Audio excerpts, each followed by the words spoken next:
এখন আমার স্বামী নাই, এখন আমার বাড়ির পুলিশের অভাব নাই। কেন এমন হলো? কেন এতদিন পাহারাদার কোথায়? কি দোষ করছে? কি দোষ করছে বলেন না? কি দোষ করছে? আমার এই নিষ্পাপ বাচ্চাটার কি অপরাধ? কি অপরাধ মাত্র? তখন পুলিশ অফিসার এখন খালি বাড়ি কি পাহারা দেয়? খুনিদের বাঁচানোর জন্য নাকি? খুনিদের বাঁচানোর জন্য পাহারা দেয় আমার বাড়ি।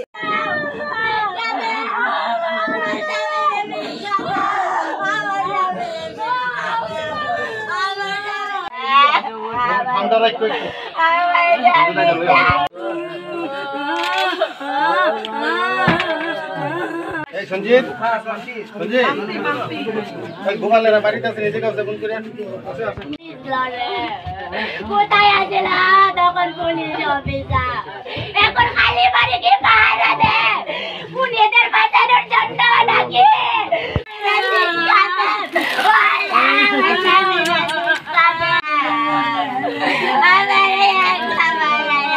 সবাই জানেন যে এখানে একটা হত্যাকাণ্ড হয়েছে এবং সেই বিষয়ে খবরাখবর নিতে এসেছি এবং অত্যন্ত মর্মান্তিক। আমাদের